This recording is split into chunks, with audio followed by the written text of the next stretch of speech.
बंगला जो बना दिया है इसका सत्य छुपाना है। जो भ्रष्टाचार हो रहा है इसका सत्य छुपाना है। 12 लाख करोड़ के घपले घोटाले इसलिए आज वहां गए। आसमान किस्म है तो दिल्ली उसका कब्जा। मात्र एक छोटे से बिल पर मतदान की बात नहीं है, ये एक धर्म युद्ध है जिसमें धर्म हमारे साथ है, अच्छाई हमारे साथ है, सत्य हमारे साथ है। अधर्म, बुराई और असत्य भाजपा के खेमे में है।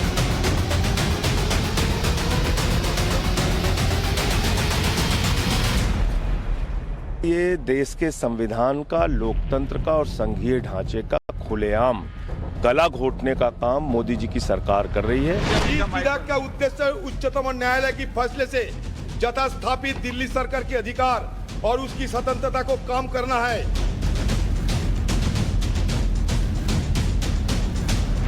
प्रॉब्लम ट्रांसफर पोस्टिंग के अधिकार का नहीं है, विजिलेंस को कंट्रोल में लेकर बंगला जो बना दिया है इसका सत्य छुपाना है। जो भ्रष्टाचार हो रहा है इसका सत्य छुपाना है। केजरीवाल परेशान हैं जब संजय की दूरदृष्टि में जैसे कोई दोष हो गया। राघव का सत्य भी प्राणी मात्र से सहा नहीं जा रहा। तब शाह का मर्यादित मौन दिल्ली सेवा बिल पर आखिरकार सदन में टूट ही गया। क्यों इतनी हाय तौबा मची है दिल्ली सेवा बिल को लेकर? क्यों सेवा नाम से ही सांसें फूलने लगी है आम आदमी पार्टी के सांसदों की? कहां अटकी है जान? क्यों है व्यवधान? लोकसभा में बिल पर चर्चा के दौरान केंद्रीय गृह मंत्री ने देश को बता ही 2015 में यहां स्थिति बदली और यहां एक ऐसे दल की सरकार आई जिसका मकसद, मुझे कोई झिझक नहीं है कहने में, जिसका मकसद सेवा करना है ही नहीं, झगड़ा करना। प्रॉब्लम ट्रांसफर पोस्टिंग के अधिकार का नहीं है, विजिलेंस को कंट्रोल में लेकर बंगला जो बना दिया है इसका सत्य छुपाना है। जो भ्रष्टाचार हो रहा है इसका सत्य छुपाना है। दिल्ली का जो होना है वो हो, जितना भ्रष्टाचार होना है वो हो। मंत्री कुछ भी करे, मुख्यमंत्री करोड़ों के बंगले बनाए, मगर हम विपक्ष में रहते हुए समर्थन करेंगे क्योंकि हमें गठबंधन बनाना है। इस तरह से नहीं सोचना चाहिए। राजनीति में सत्य का बोलना और सत्य का उद्घटित होना दो अलग चीज है।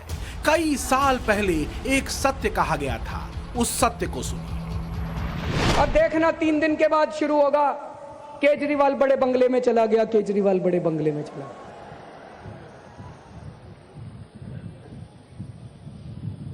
मुझे पूरा एक महापुरुष ने कहा था कि इंसान कहीं भी पहुंच जाए उसको अपनी औकात नहीं भूलनी चाहिए।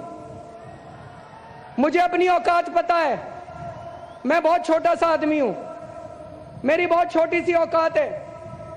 आज मेरे घर में 4 या 5 कमरे हैं, मैं जहां भी जाऊंगा 4-5 कमरों से ज्यादा की मेरे को क्या जरूरत है भाई साहब? 4-5 कमरे ही चाहिए, हाथ पैर पसारने के लिए उतनी जगह चाहिए, और जगह की क्या जरूरत है? ये वो तात्कालिक सत्य था जो सत्ता को बदलने आए महारथी केजरीवाल जी ने कहे थे। और जब करीब 1 दशक की सत्ता के बाद सत्य उद्घटित हुआ तो ये दिखा।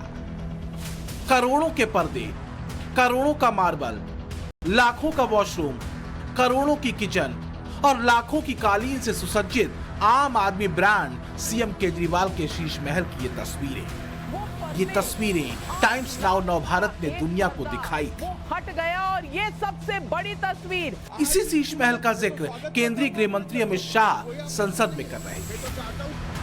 खास बात यह है कि शीश महल के मुद्दे पर कांग्रेस भी केजरीवाल पर हमले कर रही थी, करप्शन के आरोप लगा रही थी और भ्रष्टाचार की जांच की मांग कर रही थी। लेकिन दिल्ली सेवा बिल पर कांग्रेस का स्टैंड बदल गया। क्यों बदल गया? क्योंकि 2024 की लड़ाई में उसे केजरीवाल की जरूरत है और मोदी को हराने के लिए भ्रष्टाचार से भी समझौता चलेगा, क्योंकि कांग्रेस तो केजरीवाल पर शीश महल के मुद्दे पर भ्रष्टाचारी होने के आरोप शुरू से ही लगाती रही है। अगर हमारी राजनीति में थोड़ी स्वीकृति कम है तो सबको मिलाना है। दिल्ली का जो होना है वो हो, जितना भ्रष्टाचार होना है वो हो, मंत्री कुछ भी करे, मुख्यमंत्री करोड़ों के बंगले बनाए, मगर हम विपक्ष में रहते हुए समर्थन करेंगे क्योंकि हमें गठबंधन बनाना है।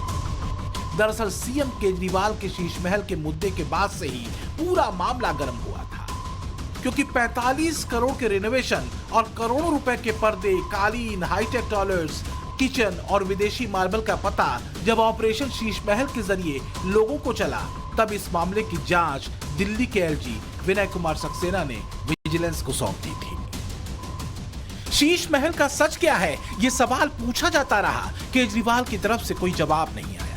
इस बीच खुलासे पर खुलासे होते रहे। फिर यह भी पता चला कि सीएम साहब के बंगले को बनाने में हरी भरी जमीन भी सपाट कर दी। कल और आज का फर्क सैटेलाइट तस्वीरों ने बेपर्दा कर दिया था। तो क्या सिर्फ यही वजह है कि दिल्ली सेवा बिल को लेकर तमतमाई हुई है आम आदमी पार्टी? वैसे तमतमाना और खिसियाना तो हमने भी खूब देखा था केजरीवाल की पार्टी और उनकी सरकार का। जब शीश महल के खुलासे से हुई किरकिरी से किचकिचाए केजरीवाल की पार्टी के लोगों ने टाइम्स नाउ नवभारत के रिपोर्टर्स पर हमले भी किए थे, और केजरीवाल की पार्टी की खिसियाहट का उपसंहार हुआ था टाइम्स नाउ नवभारत के रिपोर्टर भावना किशोर की पंजाब में हुई गिरफ्तारी और फर्जी मुकदमेबाजी के साथ। लेकिन सत्य की जीत हुई और असत्य सन्नाटे में खड़ा रहा। इस बीच शीश महल में उड़ते रहे 1 करोड़ के पर्दे, चमकता रहा 3 करोड़ का वियतनामी मार्बल, 40 लाख की अलमारियां, सुर्खियां बना इंटीरियर पर 11 करोड़ रुपए का खर्च और रसोई बनाने में खर्च हुआ 63 लाख से ज्यादा रुपया। तो क्या इसलिए अमित शाह ने कहा कि दिल्ली सेवा बिल से आम आदमी पार्टी को दिक्कत इसलिए है क्योंकि केजरीवाल को विजिलेंस पर कंट्रोल चाहिए? दिल्ली के सतर्कता विभाग को सबसे पहले क्यों निशाना बना गया? अगर सेवा के अधिकार मिल गए, चलो मैं 1 मिनट के लिए मान लेता हूं मिल गए, तो सबसे पहले कोई क्या करेगा? रोड एंड बिल्डिंग की चिंता करेगा, पीने की पानी की चिंता करेगा, साफ सफाई की चिंता करेगा, आरोग्य की चिंता करेगा।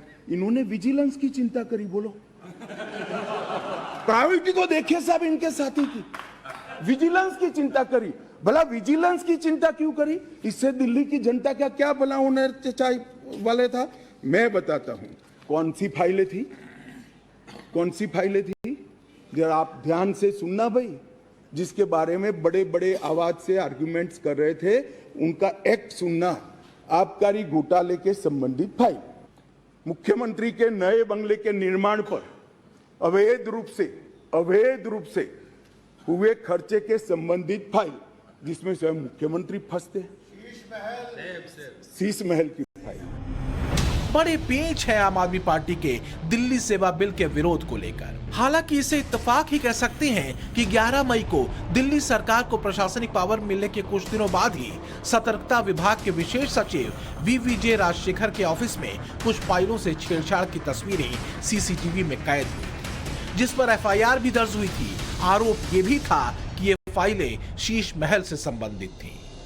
फिलहाल अमित शाह के बयान पर सरजी ने ट्वीट किया और लिखा, आज लोकसभा में अमित शाह जी को दिल्ली वालों के अधिकार छीनने वाले बिल पर बोलते सुना। बिल का समर्थन करने के लिए उनके पास एक भी वाजिब तर्क नहीं है, बस इधर उधर की फालतू बातें कर रहे हैं। वो भी जानते हैं वो गलत कर रहे हैं। ये बिल दिल्ली के लोगों को गुलाम बनाने वाला बिल है, उन्हें बेबस और लाचार बनाने वाला बिल है। INDIA ऐसा कभी नहीं होने देगा। बहरहाल अब लौट आइए आज की राजनीति पर। आज की राजनीति की रेखा और चित्र ये है। कांग्रेस को मोदी के खिलाफ महागठबंधन बनाना है, उनको भी मिलाना है जो कांग्रेस नेताओं को कोसते हुए राजनीति में आए, और जो कांग्रेस को गला फाड़ कोस रहे थे उनकी भी मजबूरी महागठबंधन में मिल जाना है। जनता के सामने तो कहा था भ्रष्टाचार खत्म कर दूंगा, राम राज्य लेकर आऊंगा। ये दलदल है, सोनिया चोर है, लालू चोर है, डीके शिवकुमार चोर है, शरद पवार चोर है, नीतीश मुलायम सिंह चोर है, सबको चोर भ्रष्टाचारी बताया था। इसी ने बताया सर, हमने नहीं बताया, इसी ने बताया था, हमने नहीं बताया। ये सब चोर बैठे हैं सर, एक पर केजरीवाल, और बाद में इन्हीं के झूले में झूलने लगा अकेले। तो क्या महागठबंधन इसी फॉर्मूले पर खड़ा हुआ है कि एक ही हमाम में पड़े हैं सारे, मैं आपको बचा लूं, आप मुझको बचा लें? आज क्या हो गया है?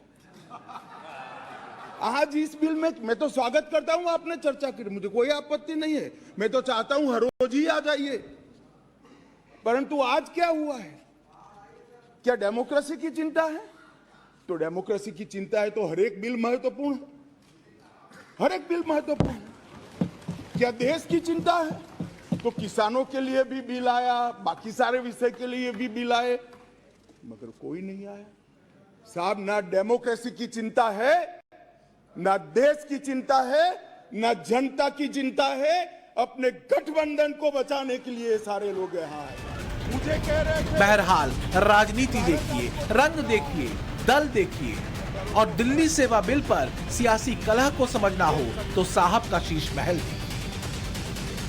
ब्यूरो रिपोर्ट, टाइम्स नाउ, नव भारत।